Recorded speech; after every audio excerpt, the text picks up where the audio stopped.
Saya langsung berfungsi, Mang. Jadi di perjalanan pulang, saya dan teman saya ini, Mang,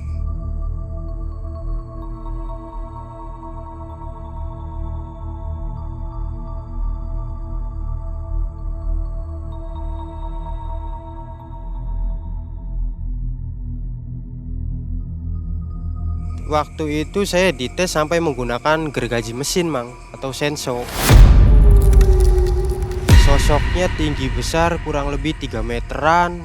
Bisa dibilang kalau di Jawa mah mirip genderuwo, hanya saja ada taringnya panjang. Sosok itu yang selalu mengikuti saya, kapanpun, dimanapun. Apalagi kalau saya lagi ribut, kalau saya lagi berantem. Sosok itu malah seneng, Mang. Di situ saya benar-benar emosi, Mang. Saya sikat. Kebetulan di samping saya itu ada balok, Mang. Saya pentungkan ke mukanya. Ini darah bercucuran, Mang.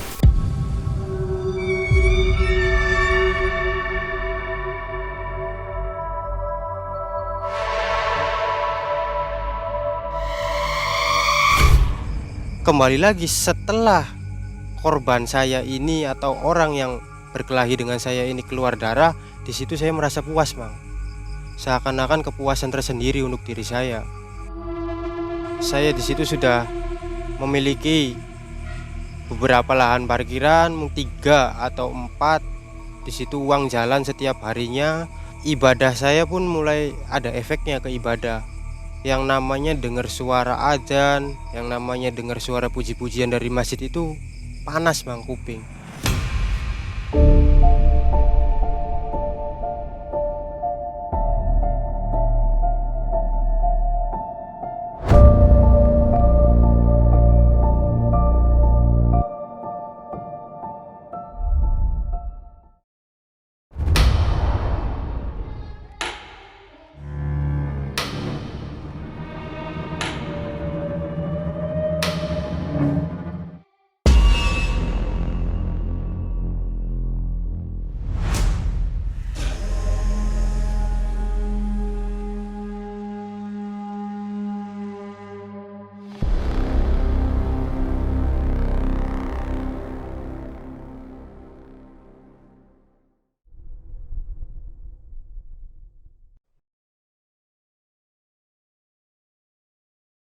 Assalamualaikum warahmatullahi wabarakatuh. Waalaikumsalam. Apa kabar Sobat MM? Kita jumpa lagi di hari ini. Dan seperti biasa sebelum Anda tidur, wajib dengarkan kisah nyata yang satu ini. Kembali kita mengantarkan sebuah kisah dari seseorang. Ada di depan kita, namanya Mas Bunga. Nah, namanya unik ya, Mas Bunga. Bunga itu biasanya cewek gitu ya, tapi Bang. ini cowok nih. Nah, panjangannya apa Mas? Bunga apa ini? Bunga Ramadhani. Nah, Bunga Ramadhani. Malam hari ini Mas Bunga akan berkisah kepada kita tentang sebuah pengalaman kelamnya pada tahun 2015 sampai tahun 2019, di mana Mas Bunga mengamalkan atau membeli ilmu gitu ya. Lebih tepatnya disebut dengan untalan kalau bahasa Kalimantannya. Betul. Untalan ini berfungsi sebagai kebal, pengasihan, juga pemberani ya. Jadi Betul, Mang. pemberani. Nah, sampai pada titik tertentu Mas Bunga akhirnya menyerah dan melepaskan ilmu itu semua. Iya. Bagaimana kisahnya nanti kita ngobrol. Apa kabar Mas Bunga? Alhamdulillah baik, Mang. Makasih nih sudah mau berkisah di Sama-sama, Malam Mencekam ya. Jadi kita sering dengar untalan, itu istilah dari Kalimantan kalau nggak Betul. salah.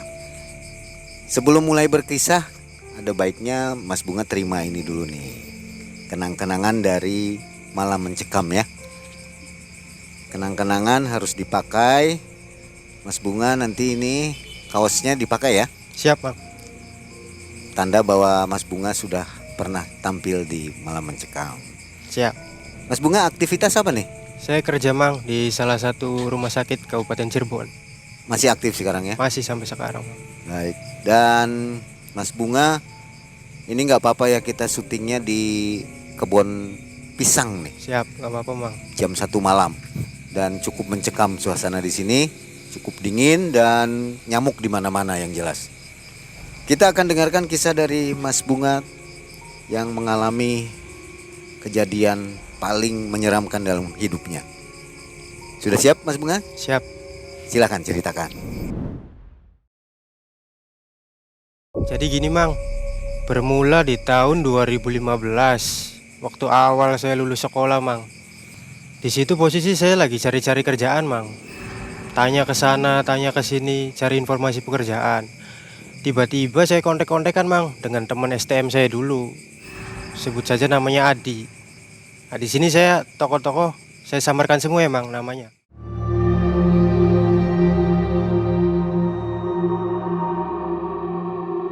Pertamanya sih ya bahas masalah kerjaan. Nah, lalu Adi ini ngomong saya, zaman sekarang badan jangan kosong-kosong pisan, harus ada isinya, kata Adi Mang.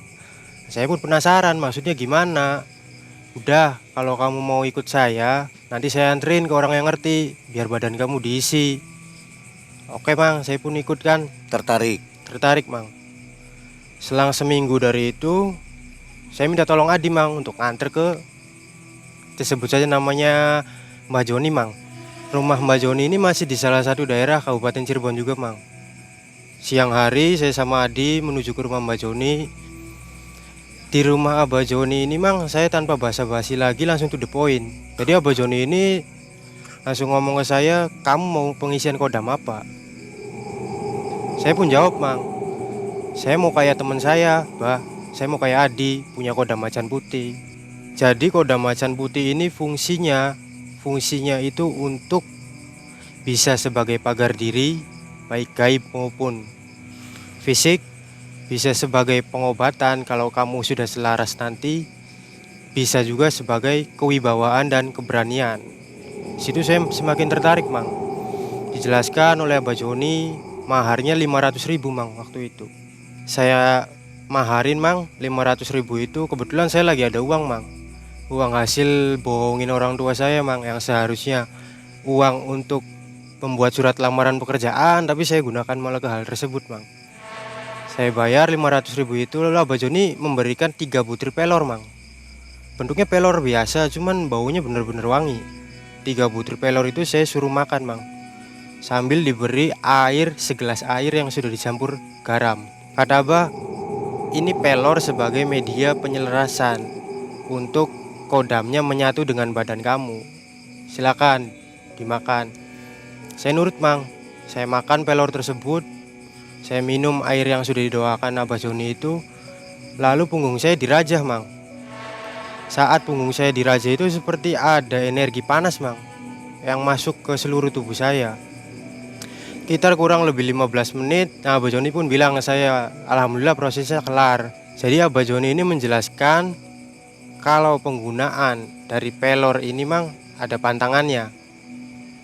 Pantangannya itu tidak boleh makan daging mentah. Di situ saya bingung Mang, maksudnya apa Bah? Kamu nggak boleh berzina, alias tidak boleh meniduri perempuan di luar pernikahan. Oh oke, siap Bah. Insya Allah saya akan ikuti, akan taati. Oke Mang. Pulangnya dari situ, selang 3 minggu dari kejadian itu, saya dikabari Mang oleh adik kelas saya waktu STM dulu. Saya dikabari bahwa sekolah saya ini akan mengadakan tawuran besar-besaran.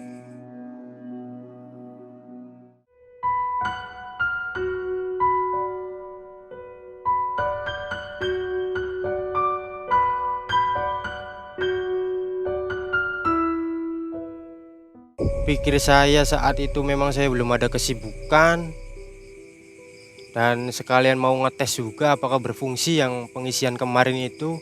Saya berangkat Mang ke lokasi tawuran. Sampainya di situ bener adanya Mang. Di situ saya tidak punya rasa takut sama sekali. Berapapun orangnya, mau bawa apapun, saya tidak mundur sama sekali Mang. Nyali saya di situ emang bener-bener kayak seakan-akan berkali-kali lipat. Mau batu, mau kayu mengenai tubuh saya, tapi memang tidak ada rasanya sama sekali. Di situ saya semakin yakin, berarti emang berfungsi nih pengisian yang kemarin ya Abah Joni ini. Nah, singkat waktu perjalanan hidup saya, semakin hari semakin mulai merubah Mang. Kehidupan saya, tingkah laku saya. Tapi untuk hal ibadah sih tetap masih bisa dilaksanakan, maksudnya tidak ada yang memberatkan atau apa. Hanya saja di emosi saya yang sering naik turun, gampang marah, gampang kesinggung.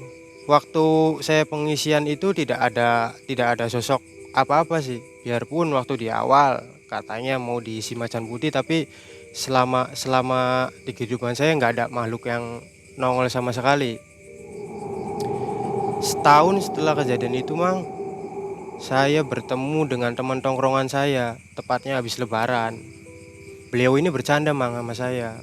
Kamu jadi jagoan, sering berantem, ribut di mana-mana, tapi nggak punya cewek, malu-maluin, kata dia, Mang. Sebut saja namanya Rudi.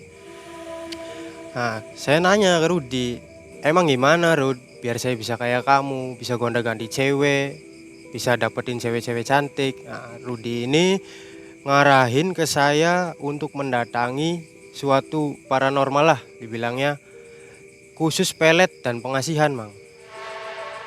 Sebut saja namanya Abah Ujang. Singkatnya, saya dan Rudi berkunjung ke kediaman Abah Ujang. Di situ saya ditawarkan berbagai macam, Mang, media, pelet dan pengasihan. Saya tanya, "Bah, memang di sini ada susuk apa aja?" Abah pun menjelaskan. Situ posisi di meja, Mang. Abah mengeluarkan beberapa macam susuk, diantaranya ada emas, inten, samber lilin, gabah, berlian. Pokoknya banyak, Mang, saat itu, Mang. Saya suruh milih. Di situ saya bingung, Mang. Abah ini ngomong ke saya, "Emang kamu suka barang apa mau yang langsung ke tubuh kamu, langsung menyatu?"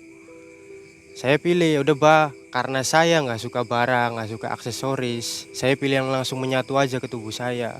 Disarankanlah sama Abah Ujang ini, saya disuruh memakai susuk inten, Mang. Di situ waktu itu susuk inten maharnya 350.000. Tanpa ada pantangan apa-apa, kita bebas mau melakukan apapun, Mang. Tidak ada pantangan ini, tidak ada pantangan itu. Singkatnya, saya bayarlah mahar tersebut. Lalu saya sama prosesnya kayak di awal, Mang. Saya disuruh nguntal lagi itu yang namanya susuk inten. Pulang, Mang, saya dari rumah Abah Ujang ini memang, Mang, dinyatakan saya langsung berfungsi, Mang. Jadi di perjalanan pulang, saya dan teman saya ini, Mang,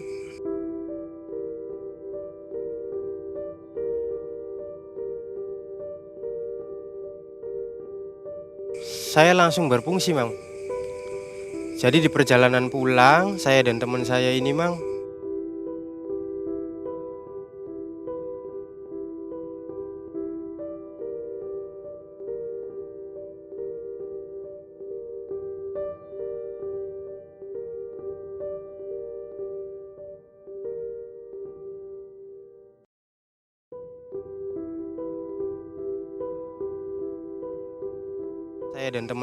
Mang, di jalan hampir semua perempuan ini melirik ke arah saya semua, Mang. Bahkan ada salah satu perempuan yang sampai ngejar saya, Mang, nanyain nama Facebook saya. Saya pikir kok, wah, berarti ini hebat ya, bisa langsung berfungsi susuk dari Abah Ujang ini. Semakin yakin, Mang, saya di situ semakin pede. Hari-hari kedepannya benar saya ganti-ganti cewek terus, Mang. Dari cewek baik sampai cewek yang nakal, dari cewek yang cantik sampai cewek yang biasa aja. Ketika saya niat mau pacarin, pasti kena, Mang. Sampai suatu ketika saya sering kali, Mang, di posisi yang namanya berdua dengan cewek. Itu cewek-cewek cantik, Mang. Berdua dengan cewek di kamar atau di kosan. Di situ memang, Mang, saya laki-laki normal. Jiwa-jiwa laki-laki saya di situ emang diuji, Mang. Tapi saya ingat lagi sama pantangan saya di awal, kalau saya tidak boleh makan daging mentah. Kalau sampai pantangan itu dilanggar, nyawa saya taruhannya. Di situ saya pegang teguh, Mang. Biarpun setiap minggu saya gonta-ganti cewek, setiap minggu saya main ke kosan cewek, tapi tetap nggak ada niatan, nggak ada pikiran untuk saya nidurin, Mang. Beda dengan teman saya yang nganterin saya ini. Kehidupan saya, Mang, 3 tahun berjalan semenjak penguntalan pelor dan penguntalan susuk inten itu mang memang cari uang, dibilang gampang, gampang cari uang.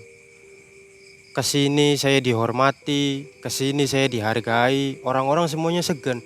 Padahal saat itu badan saya bisa dibilang kecil mang, kurus kecil, tapi kemana-mana saya selalu dihargai orang.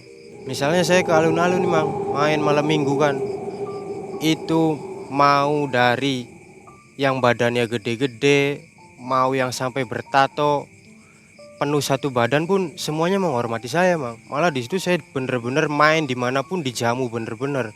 Rokok, minuman, makan, bener saya merasa sangat dihargai lah saat itulah. Puncak-puncaknya saya di tahun 2019, awal tahun itu. Sama, saya posisi lagi nongkrong saat itu di stasiun Kejaksan. Saat itu saya nongkrong di stasiun, teman saya ini ngomong mang, "Bung, paman saya bisa mengisi kekebalan. Kekebalannya itu dari media Untalan Kalimantan." Di situ saya tertarik mang, apalagi teman saya ini bilang bahwa di situ bisa dites di tempat secara langsung menggunakan sajam. Oke, di situ saya minta antar sama teman saya ini, langsung saya ke rumahnya, sebut saja Mang Dedi. Sampainya di rumah Mang Dedi, saya ngobrol, saya ngerokok-ngerokok seperti biasa. Mang Dedi ini ngomong ke saya, "Mang, kau mau apa? Mau ngisi apa?" Sesuai kata teman saya ini, saya mau ngisi Untalan Kalimantan, Mang. Harganya berapa? Maharnya berapa? Udahlah, karena saya lihat kamu teman ponakan saya kasih 50.000 aja satu minyak. Oke, deal, harga segitu deal. Saya masuk ke dalam ke ruang prakteknya beliau. Dibukalah minyak, beberapa minyak dan beberapa barang di situ khusus Untalan Kalimantan. Kurang lebih ada 20 jenisnya di situ. "Mang, saya kan belum ngerti nih apa nama-namanya, apa fungsi-fungsinya yang sekiranya cocok dengan badan saya. Ya tolong sarankan saya harus pakai apa." Karena Mang Dedi ini tahu mang saya orangnya doyan cari ribut, saya orangnya doyan berantem kan. Saya ditawarin namanya minyak Mariaban. Itu minyak Untalan khas Kalimantan. Saya ditawarin minyak itu dengan mahar saat itu 50.000, sama halnya dengan susuk inten mang. Mariaban ini tidak ada pantangan sama sekali, hanya satu pantangannya, makan berkat mang, berkat nasi bungkusan dari tahlilan atau dari orang mati, itu pantangannya yang nggak boleh.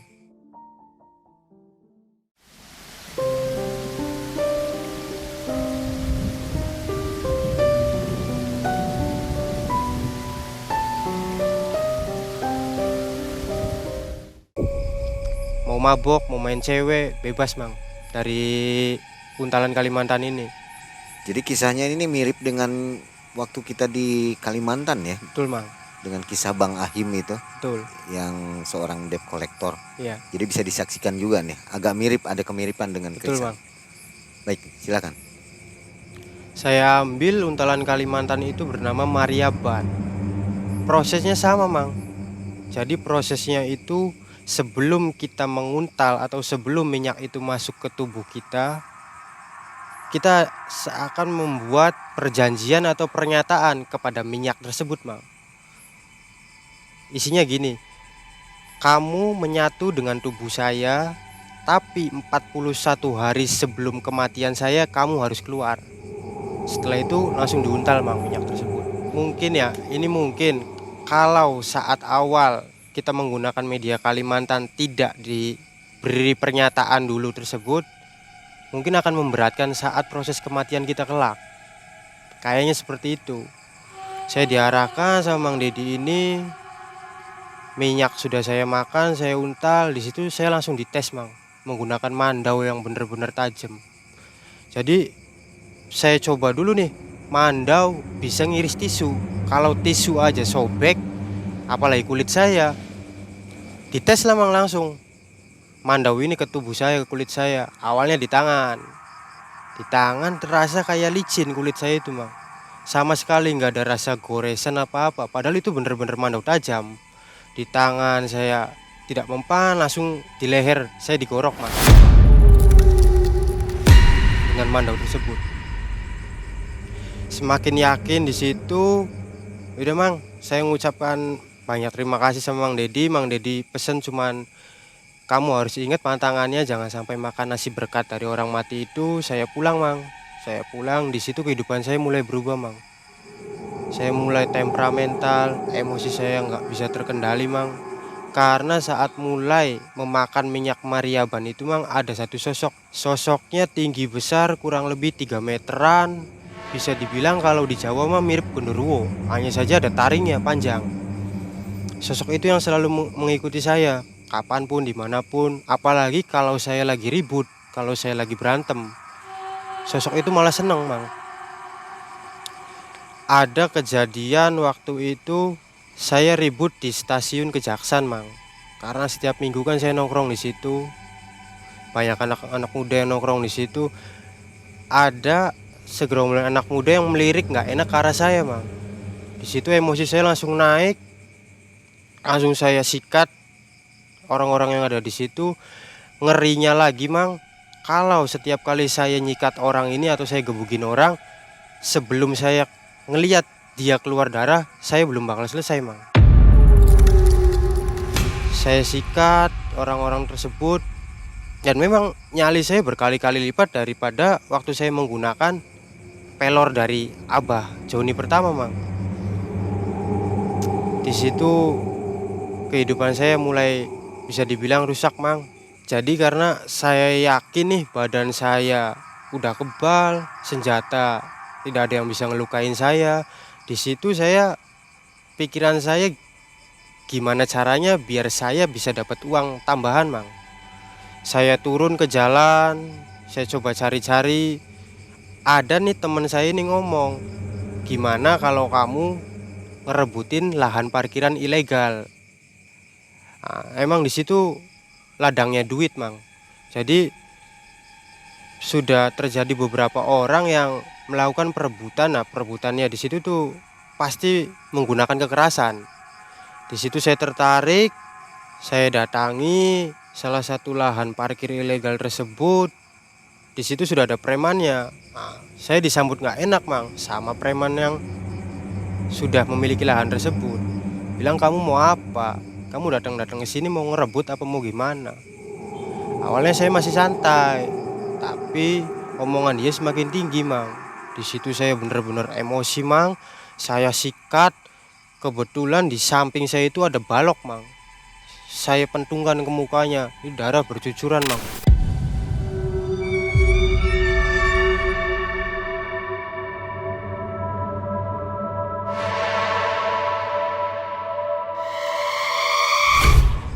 Kembali lagi setelah korban saya ini atau orang yang berkelahi dengan saya ini keluar darah, di situ saya merasa puas Mang.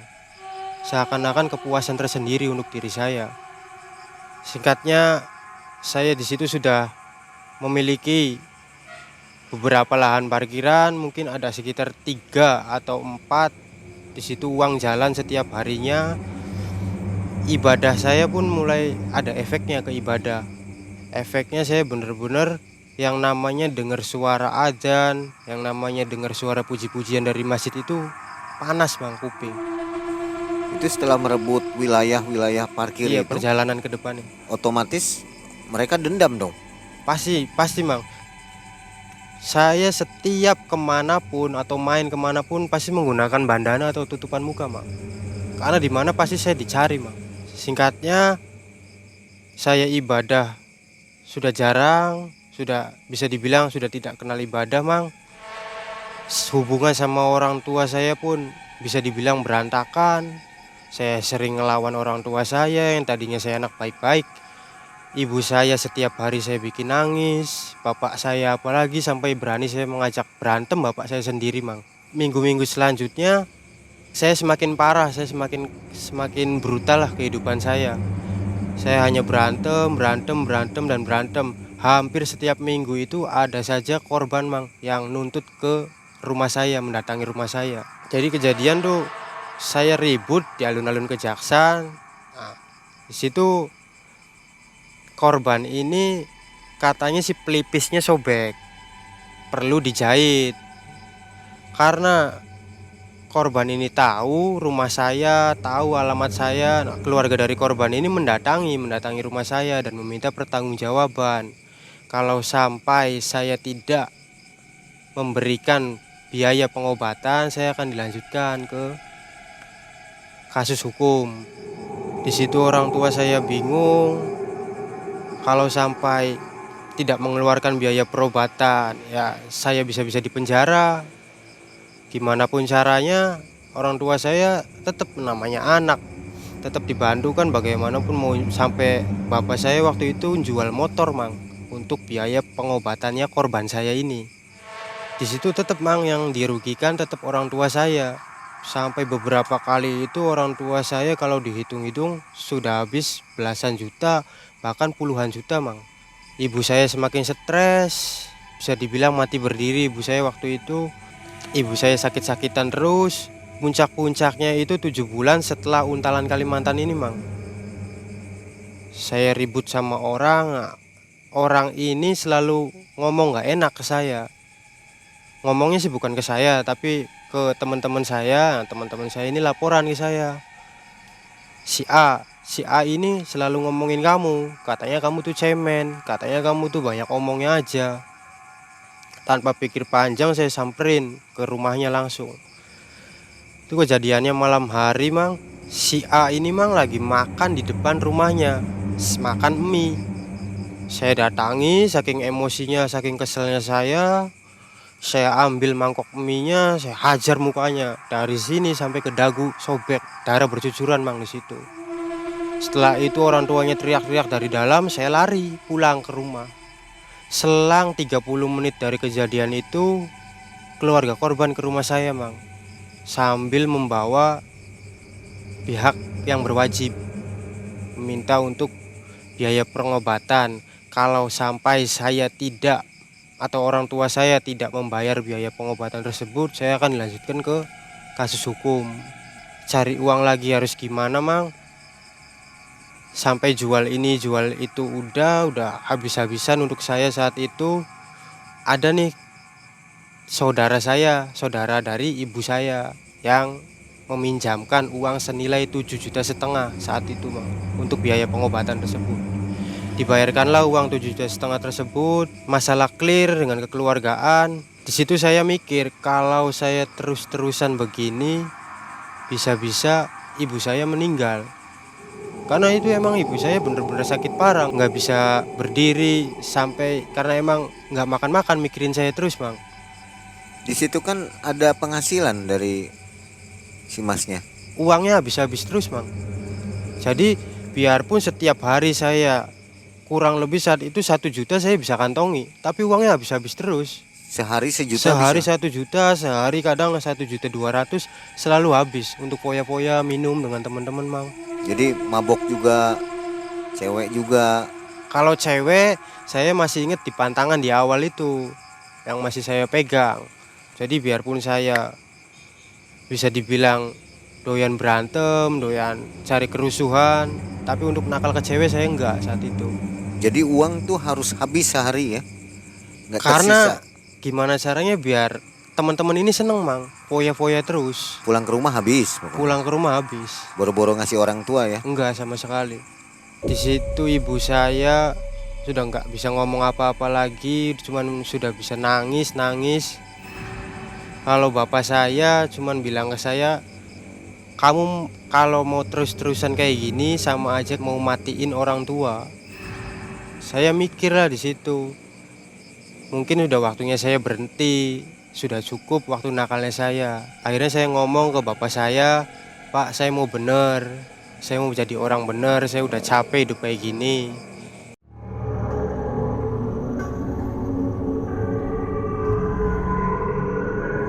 Di situ bapak saya seneng mang.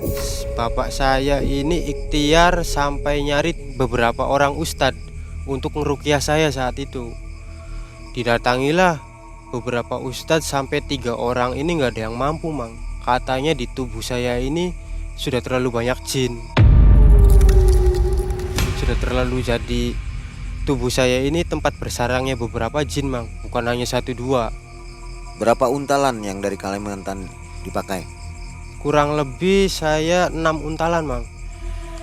Entah bodohnya saya atau gimana, yang namanya untalan dari Kalimantan tersebut seakan nagih, Mang. Jadi saya rasa pengennya lebih dan lebih. Sampai 7 jenis minyak untalan Kalimantan. Itu berapa lama pakai lagi? Berapa lama pakai lagi? Prosesnya pokoknya setiap kali saya ada uang lebih atau waktunya bisa dibilang 1 minggu sekali, saya selalu mendatangi Mang Dedi ini, Mang, untuk makan untalan-untalan lainnya. Tesnya pun di situ bermacam-macam. Waktu itu saya dites sampai menggunakan gergaji mesin, Mang, atau senso.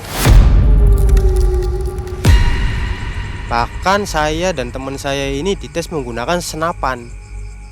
Benar, Mang, kulit saya sama sekali tidak tertembus sama peluru itu.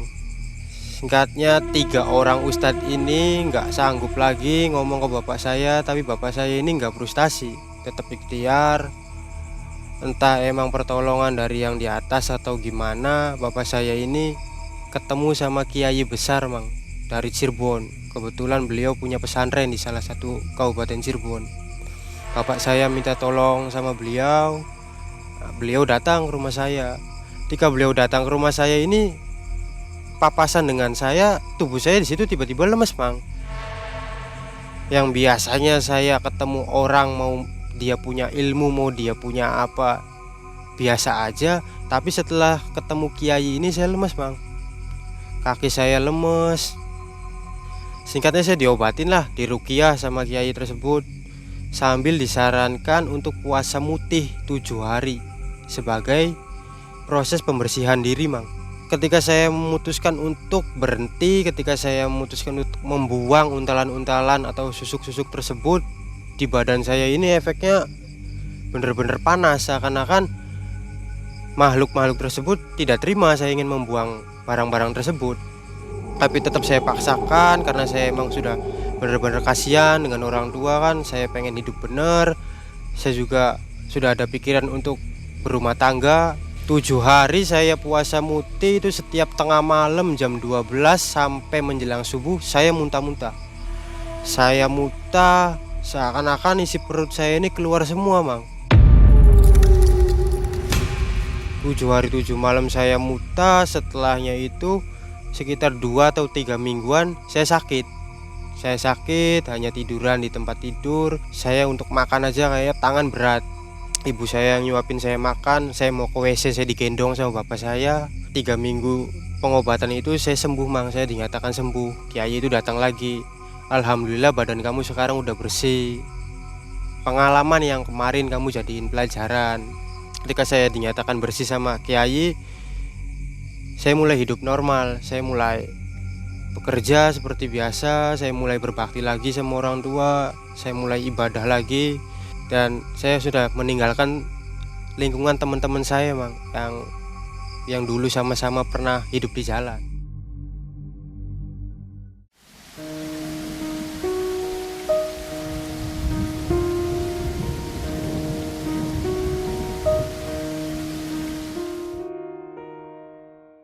Pada waktu proses pembersihan itu berapa lama? Proses pembersihan itu 7 hari berturut-turut, Mang. Kiai ini setiap hari selalu datang ke rumah, Mang. Dilanjutnya seminggu sekali sampai 3 minggu itu saya sembuh. Oh, cepet ya? Alhamdulillah Nggak kebuang semua, Mang. Bertahun-tahun gitu. Enggak, alhamdulillah kebuang semua. Dan sosok-sosok itu memang dinyatakan hilang, Mang. Sudah tidak ada lagi. Tidak ada lagi sosok yang mengikuti saya.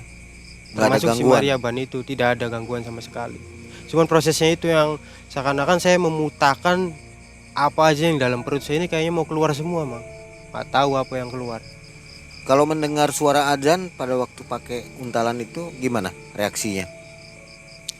Reaksinya seakan telinga tuh panas, Mang. Nggak suka dengar adzan? Iya, jadi di dalam hati tuh kayak suaranya enaknya enggak, bikin berisik aja di situ, Mang, sampai kayak gitu.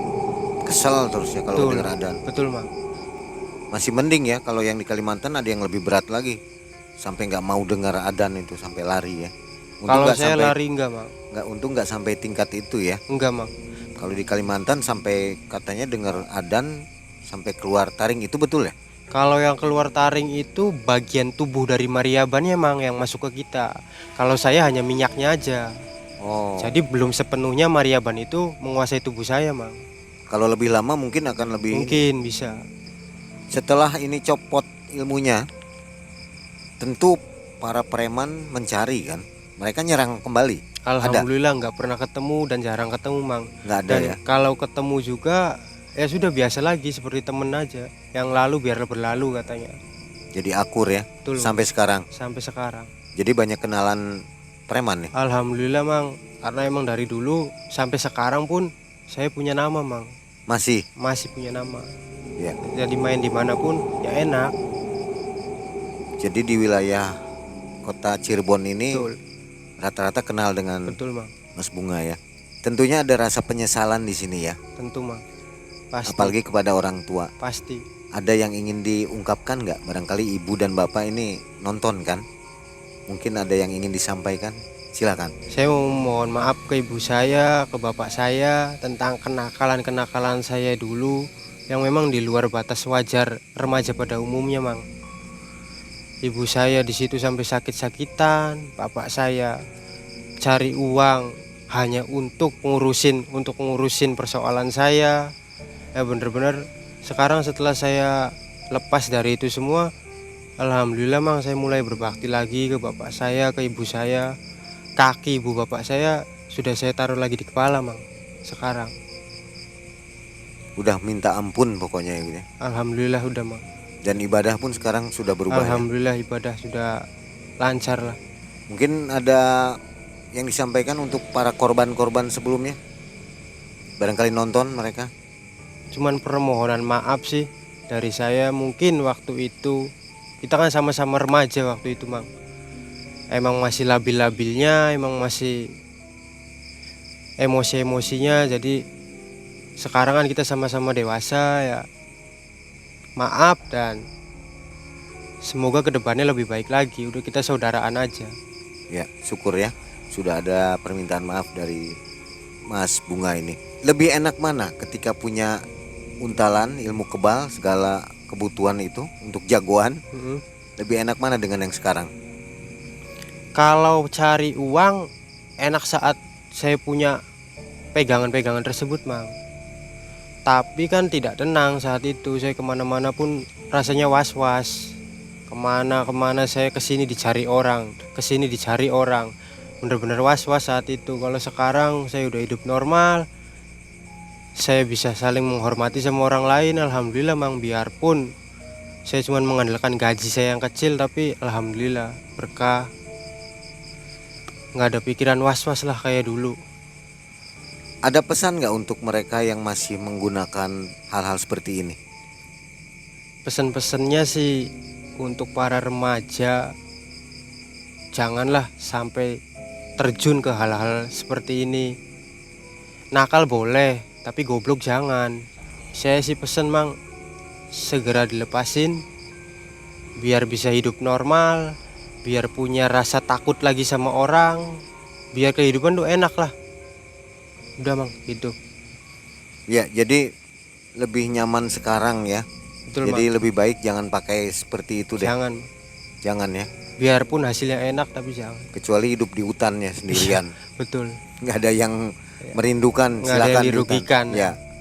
Sobat MM, ini kisah yang sangat menarik dan harus kita jadikan renungan. Apalagi untuk para remaja ya yang ingin gaya-gayaan atau menjadi jagoan. Memang caranya gampang ya. Betul, Mang. Hanya dengan Instan. uang 50.000, 100.000 instan langsung jadi jagoan. Betul. Bisa kebal. Tapi ini bagus kalau dipakai perang ya. Memang diciptakannya untal-untal tersebut awalnya untuk perang, Mang. Untuk perang ya Tapi di Kalimantan ya. disalahgunakan. Betul. Ya, betul. Masuk akal sekali. Nah, Sobat MM, itulah kisah dari Mas Bunga Ramdhani yang namanya Bunga, tapi hatinya nggak rinto ya. Ini hatinya luar biasa, seperti harimau. Baik, terima kasih Mas Bunga. Sampai Sama-sama, jumpa Mang. di video selanjutnya. Oh ya, sebelum saya lupa, katanya Mas Bunga punya kisah yang lain nih. Ada beberapa kisah, Mang. Oke, kita tawarkan ke Siap. subscriber Malam Mencekam. Barangkali ingin mendengarkan kisah dari Mas Bunga yang lainnya, silakan komentar di bawah ya. Siap, Mang. Sampai jumpa di video selanjutnya. Mang Ei dan tim serta Mas Bunga undur diri. Assalamualaikum warahmatullahi wabarakatuh.